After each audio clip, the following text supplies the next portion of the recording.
You here. Thank you. God bless you in this room, and God bless you all around the world.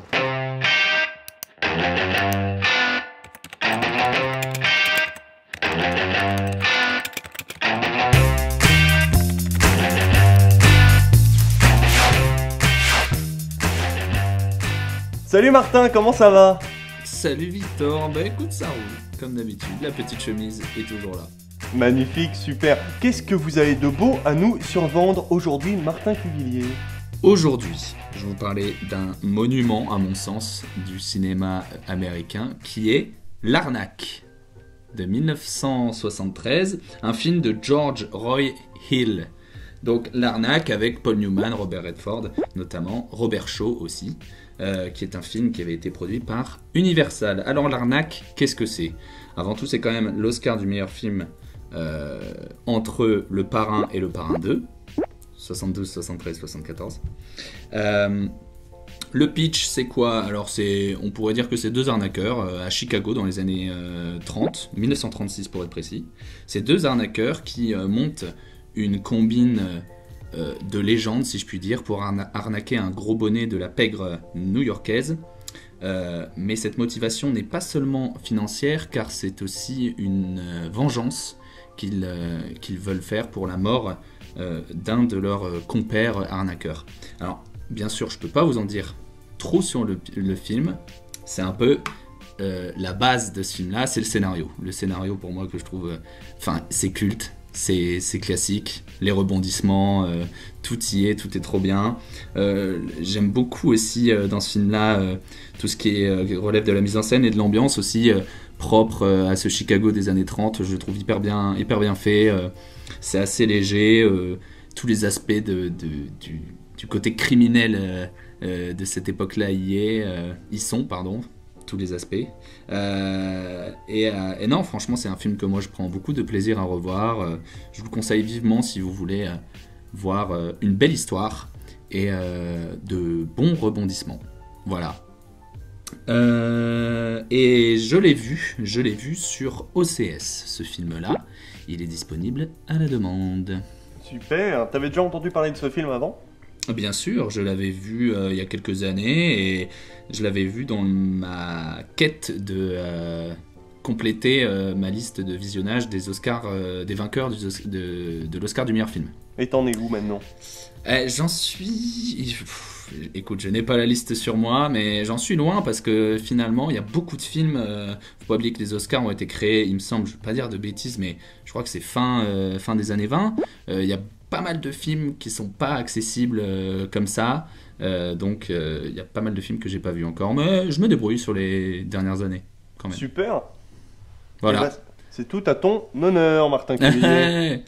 Et toi, Victor, tu nous présentes quoi aujourd'hui? Eh bien, aujourd'hui, je vous présente un film qui a un petit lien avec l'arnaque, justement, parce que ça parle d'argent. Et oui, aujourd'hui, je vous parle d'Uncut Gems des frères Safdie, film sorti en 2019 sur Netflix, qui, d'ailleurs, est toujours visionnable sur Netflix. Alors, c'est un film des frères Safdie. Les frères Safdie se sont fait connaître à Cannes, notamment en 2009, à la quinzaine des réalisateurs, avec Lenny and the Kids, et plus tard, en 2017, avec Good Time, avec notamment Robert Pattinson. Là, dans Uncut Gems, c'est un film avec Adam Sandler, donc un comédien quand même très connu pour ses comédies populaires aux États-Unis, ou encore The Weeknd, ou Kevin Garnett, le grand basketteur.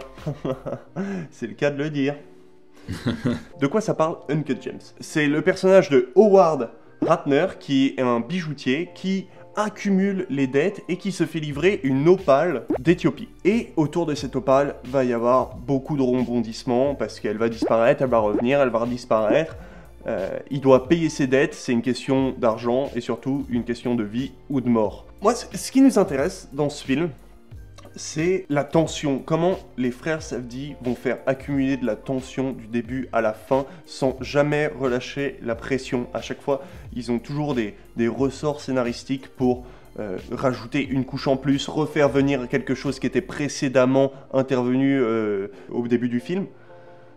Comment la tension ne va cesser d'augmenter avec des situations plus cruciales les unes que les autres et jamais rien n'est gratuit, et c'est juste magnifique la façon dont c'est construit. Aussi, ce qui est super intéressant, c'est la capacité à naviguer entre les genres.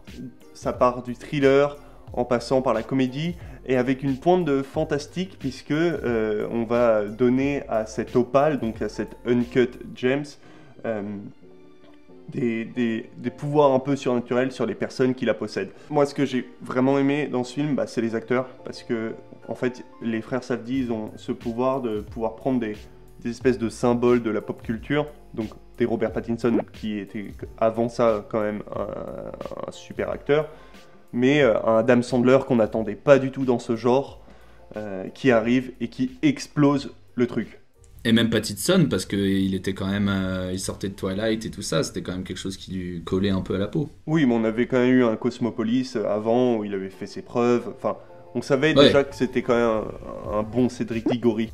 Ce que j'aime aussi beaucoup chez les frères Safdie, c'est leur point de vue, parce que dans leur film, ils ne parlent que d'argent, ils l'érigent vraiment au rang du divin, parce que dans le film, l'argent c'est le problème, mais c'est aussi la solution, et pourtant, il n'y a jamais de jugement. À aucun moment ça devient moral, il n'y a pas une critique anti-capitaliste, on n'est pas du tout en train de juger l'aspect pécunier du personnage d'Adam Sandler, c'est juste une histoire, un récit, un moment unique, un moment clé.